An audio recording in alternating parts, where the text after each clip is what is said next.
I think film has been inspiring design over the ages. I mean, from early Louise Brooks movies to Grace Kelly movies to, movies today. There's so much care and imagination in those movies that you can't help but get swept into them. Someone to Watch Over Me is a movie from the late 80s. It's Mimi Rogers and Tom Berenger. She is an elegant woman who lives on the Upper East Side, and then he becomes the police officer that becomes her bodyguard. For Veranda, Someone to Watch Over Me is really about recreating an apartment for the main character of the movie. And she was a socialite, and she lived on Fifth Avenue. She had amazing views of Central Park. I like that just literally the name of it, Someone to Watch Over Me. It's a movie, but it's a song, and it's also a thematic idea about being a designer. This year, Designer Visions is at 1212 Fifth Avenue, and what I love about the building is that it was built in 1925. So it has a history and a classicism, but obviously they've renovated it. There are these big, gorgeous apartments, so it's made for modern day, and for us, it's the perfect fit. It sort of looks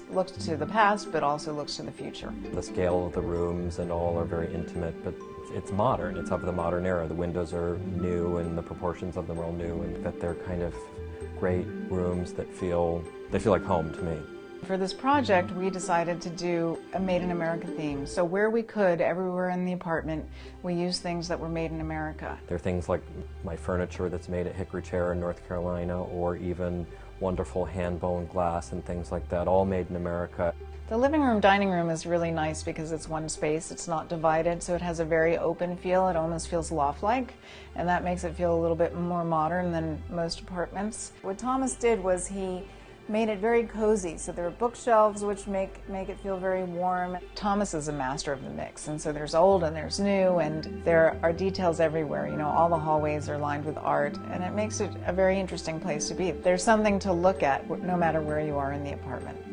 The sofa is the Athenium sofa of mine from Hickory Chair. It's a real favorite for me. This is one of my fabrics, which is a Lee Joffe fabric that kind of has like a bit of a Moroccan flavor to it. The pièce de résistance for the dining room is the chandelier from Dennis and Lean. It's so beautiful, it looks like an antique. The chandelier is probably the thing that's the most connective to the idea of the world of Someone to Watch Over Me. I love the wall color in here. It's a beautiful blue-gray from Ralph Lauren. I think it's so special because it reads like a neutral, but it also has some color in it. Thomas is known for his neutral interiors, and his colors tend to be really subtle. So in the apartment, he used subtle grays, he used subtle gray greens, he used subtle blues. He picked some very beautiful Ralph Lauren paints that I think just sing in the apartment. It's so great to have an eat-in kitchen in Manhattan, and I love this little kitchen. It's got a table for 4. I had this set of vintage chairs that I'd covered in this African fabric with this beautiful, rich Merlot color. That inspired the Ralph Lauren paint color, which is called, I think, Brazilian Ruby. There's not as much light in here. There's these 3 great windows, but there's not as much light. Sometimes I like to do a darker color in a room with less light anyway. I love the under-counter light with this and this rich, dark kitchen.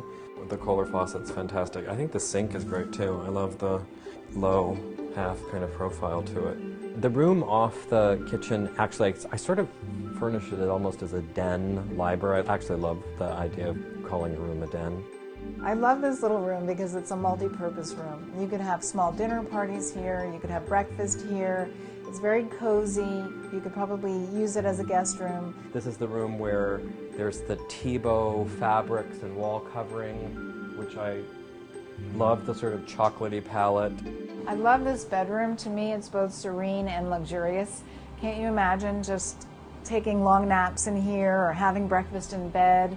It's such an incredibly comfortable bed from Hickory Chair. I love how Thomas mixed all the patterns. So he has a small print on the duvet, and then he's mixed it with stripes and textures. And again, all of these prints are made in America. This is Cravat. I thought that it's just a great, great print. And on the rug, there's a beautiful texture from Karastan.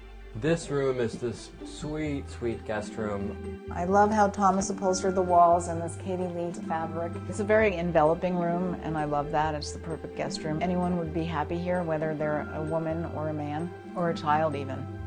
The bathrooms of the apartment are designed by S. Russell Groves, and they're beautiful. He used Kohler and Ansax tile. The whole theme of the bathrooms is black and white, which is a classic New York City color combination.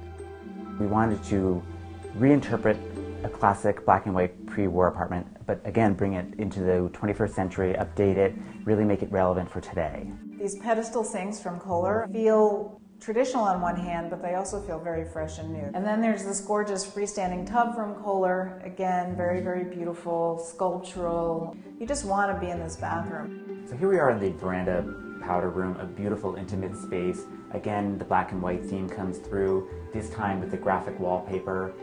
So here again we use Tresham faucets, really great crisp shape.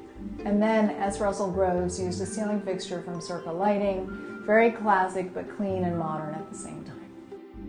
The apartment is a very livable, comfortable space, but it's also very, very stylish, and that's what makes our interiors and our magazine stand out from the others. The story of a movie can be one thing that can be an inspiration, but also I try to sort of find out the story of someone's life, and I love creating a home for someone.